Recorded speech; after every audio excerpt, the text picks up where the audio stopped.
By the time the afternoon train pulled out of Elkhorn and left her standing alone on the depot boards, the widow had already counted everything she owned, and it did not take her long. A carpet bag with a broken clasp, a thin gold ring she could not eat, one good shawl the color of a deep winter sky, wrapped twice around a boy of 6 who had stopped asking questions somewhere back down the line, a scrap of paper with an address on it, and no English, not one word of it. The paper was the cruelest thing she carried.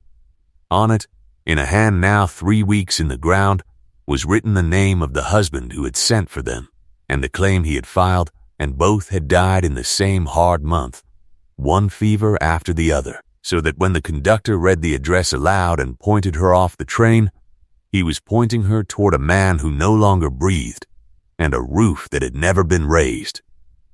She understood none of the words. She understood the pointing.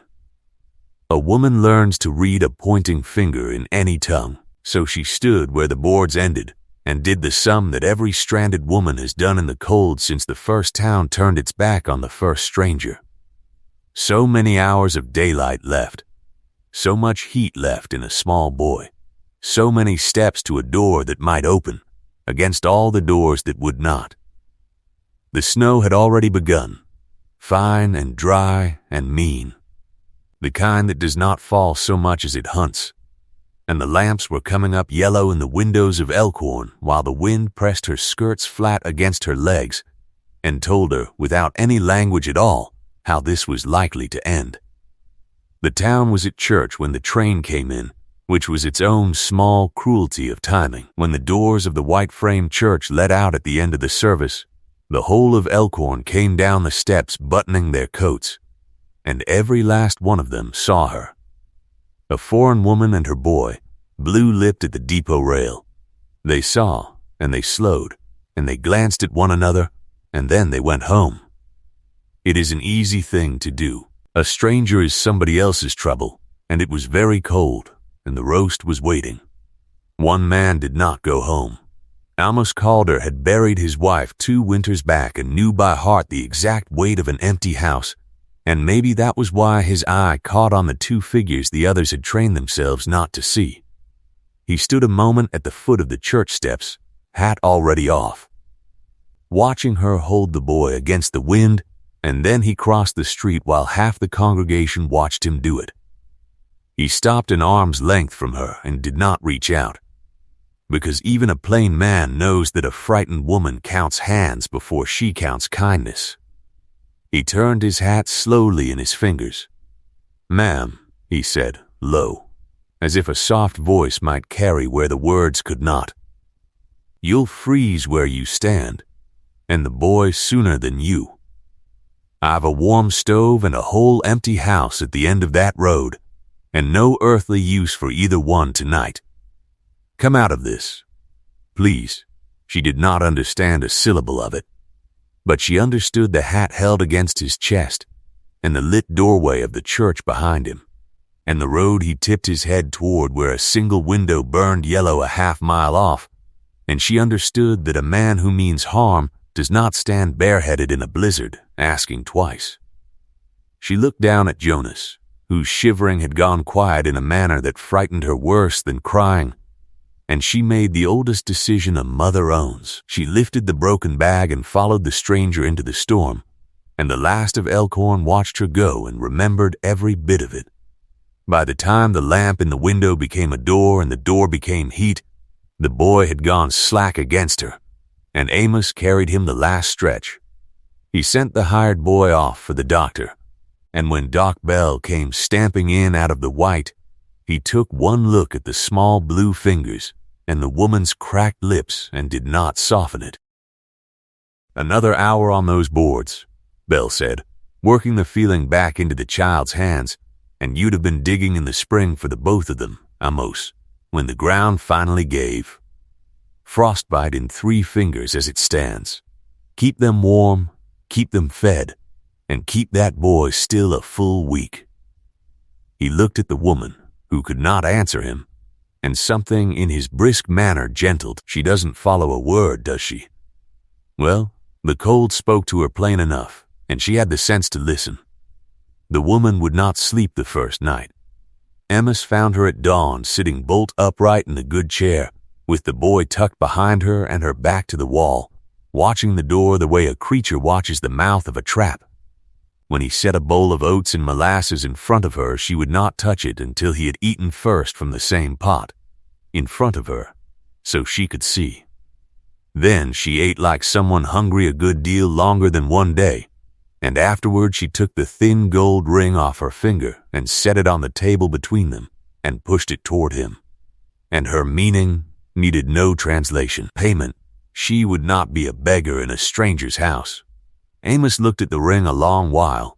Then he pushed it back across the wood with one blunt finger, gently, until it touched her hand again.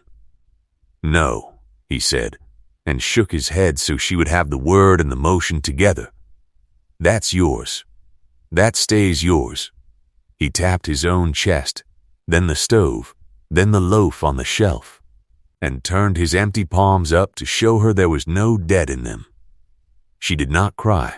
She only closed her fist over the ring and studied him as though she were revising, in silence, everything the world had ever taught her about the price of a warm room. Word of it was through Elkhorn before the snow stopped, because a town that will not cross a street to save a life will run a mile to talk about one.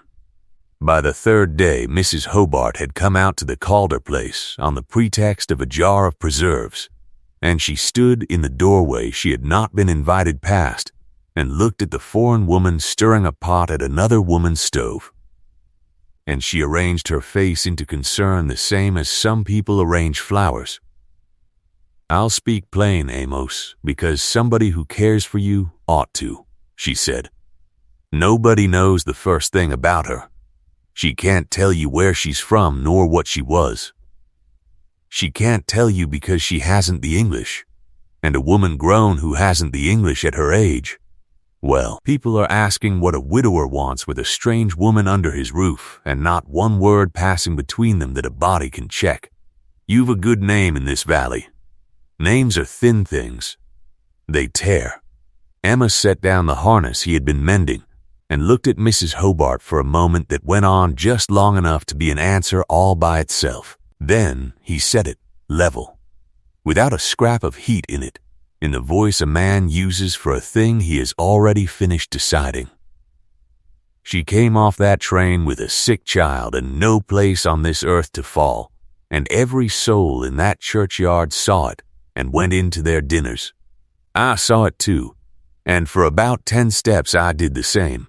And I've not been proud of those 10 steps since. That cold never once asked her where she was born, and I'll be hanged before I ask it either.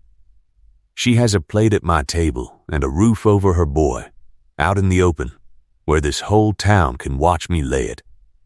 Let them watch, and let them talk all they please.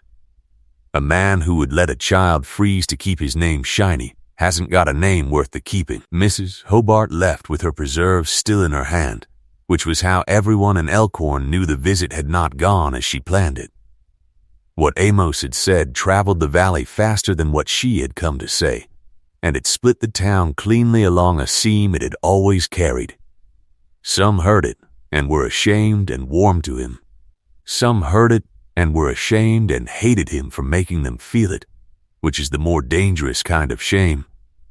And it found its natural home in the breast of Deacon Prine, who did not care to be schooled by a farmer on the meaning of Christian charity.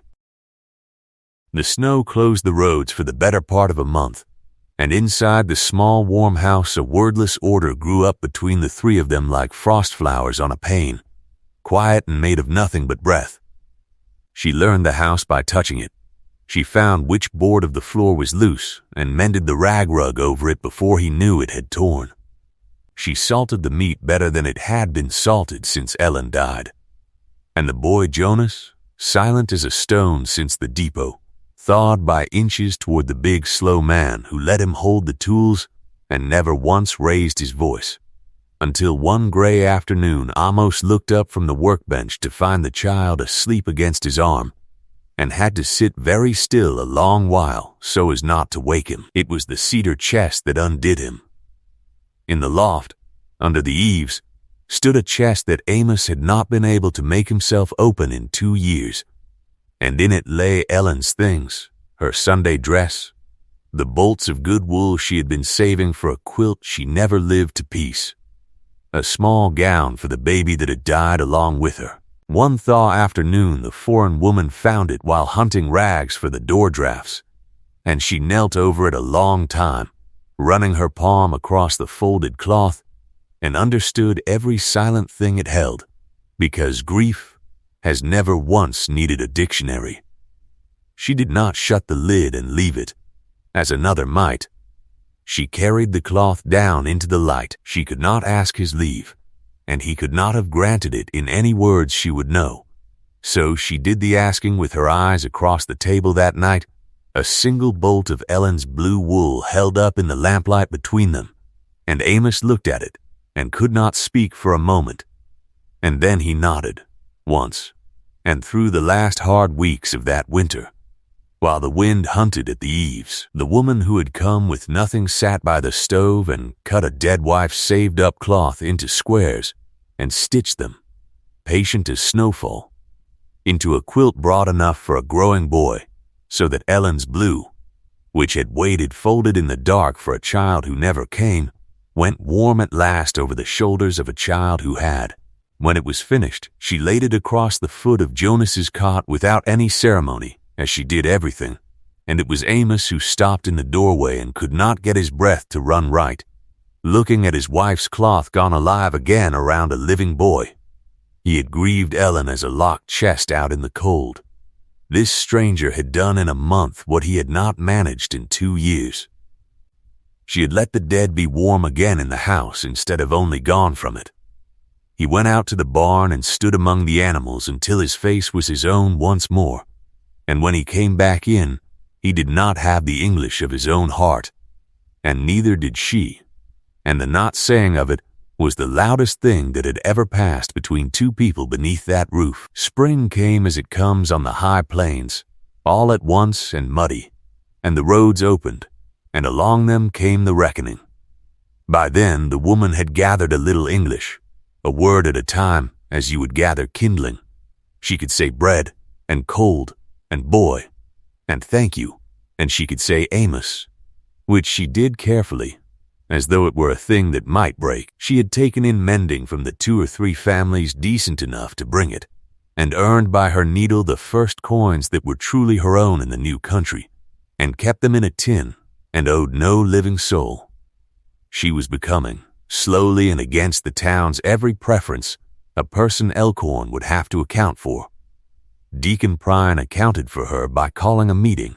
He did it properly, under cover of the county's business, the matter of an indigent alien woman and a fatherless child likely to fall upon the charity of the township, and he set it for a Sunday, just after service, when the whole congregation was already gathered and warm and inclined to agree with whoever spoke last.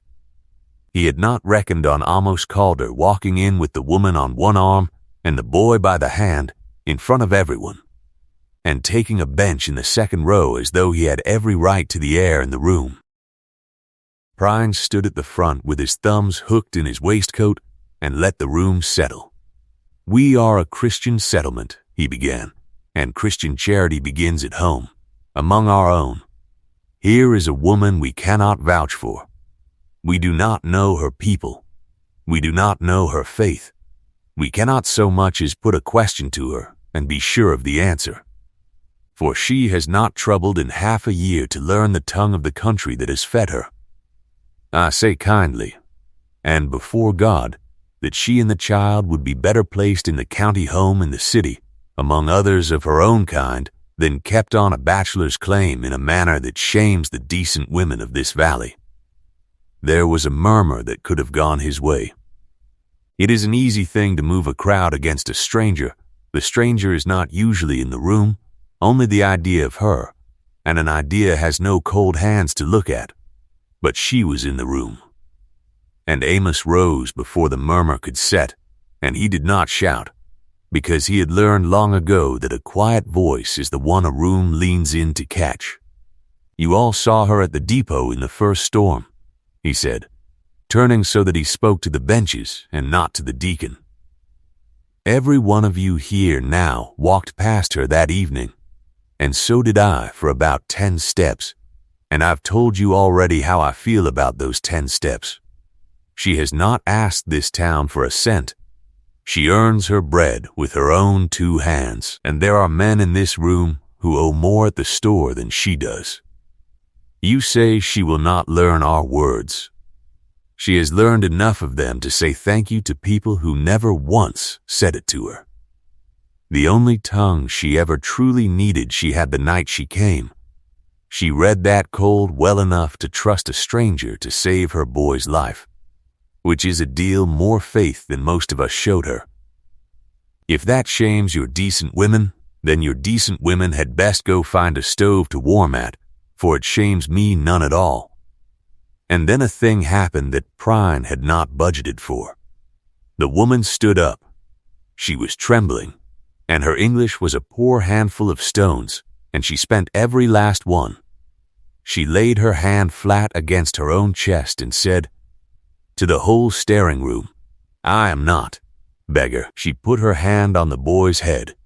My son, he live. She looked at the man beside her, and here the poor handful ran out, so she finished it with the only word that has never needed translating in that country or any other, laying her open palm toward him where he stood. Good. This man is good. And she sat down, having spent, in a few broken words, more courage than the deacon had shown in the whole of his smooth speech. The room turned like a field turns in a wind, all at once and from the roots. It was the blacksmith's wife who said amen first, loud, from the back, and then it was general. And Deacon Prine stood at the front of a meeting that was no longer his, discovering that a town will forgive a man for scorning a stranger, but will not forgive him for making it watch itself do the scorning. He gathered his papers. He went out by the side door. He was, everyone agreed afterward, a good deal smaller going out than he had been coming in, and Elkhorn was never again quite so much his. Amos did not ask her that spring, though the whole valley now expected it. He waited, and the waiting was the finest thing he ever did. He helped her file, in her own name, on the claim her husband's death had left flapping in the wind, so that the land under her feet became hers by law and not by his good will. He saw to it she had her own money and her own door that locked from the inside, and only when she was a woman who could have told him no and shut her own door against him, only then did he speak. He did it on the porch in the long gold light of a summer evening, with Jonas throwing a stick for the dog out in the yard, and he had cut the words down to almost none. You could go anywhere you liked now, he said, and he made sure she had English enough to weigh it. You've your land and your name and your own money in the tin. You don't need this house. That is exactly why I can ask you. He turned his hat once through his fingers, the same nervous turn he had made that first night at the depot rail. Marta, stay because you would choose it, not because a storm ran you here. Marry me, and be my wife by your own wanting, or take the land and go, and I will drive the wagon myself, and wish you well the whole road out. Your yes has to be yours, or I don't want it. She had the English for it now, but she did not use much. She looked out at her boy and the dog and the gold light lying over land that was her own, everything a body could ask for by which to measure the going or the staying. Then she took the thin gold ring off her right hand, the same ring she had once shoved across the table at him as payment, and she closed it into his palm and folded his blunt fingers over it, giving him the one thing she had once tried to give in place of herself, only now it had come to mean the whole of her instead. I stay, she said. I choose it. I stay. They were married in the white-framed church that had emptied past her once without stopping, and the same town that had gone into its suppers now filled the benches to watch her wed, which is how towns are, and she let them come. because a public shame is best answered by a public joy, and because there was cake and Jonas had heard about it. Deacon Prine did not attend. Mrs. Hobart did, and wept and was forgiven, because a full house has always room to be generous. The boy grew tall on that claim, and took the name Calder as his own, and never afterwards spoke of the depot but once a year, in the deep of winter, when the first hard snow came hunting at the windows, and his mother would go quiet, and his stepfather would build the fire up higher than the night required, the two of them saying nothing, in the old fluent silence, while the boy sat wrapped to the chin in a quilt of faded blue wool that had been meant, long ago, for another child, and had come instead to warm him. Marta Calder learned her English in the end, all of it, enough to argue a price and sing to grandchildren and read the paper aloud. But she never lost the accent, and never once wanted to. And Amos said to his dying day that the truest thing she ever told him, she told him in 3 cracked words in a crowded church, with her hand held open toward him, before she had the language to flatter, or to hedge, or to say anything but exactly what was so. And that was the story of the foreign widow the whole town warned him off of, the woman who came off the afternoon train with a broken bag and a blue shawl and not one word of English, and stood on the boards while a church full of Christians went home to their dinners, until one lonely man crossed a frozen street with his hat in his hands and opened his door to her in the storm before a single word could pass between them, and kept it open in the daylight where the whole valley could watch, and by spring had built a home no gossip could talk down, and a family no meeting could vote away. If this one warmed you tonight, let me know in the comments where you're watching from. I hope it found you well. I'll see you in the next one.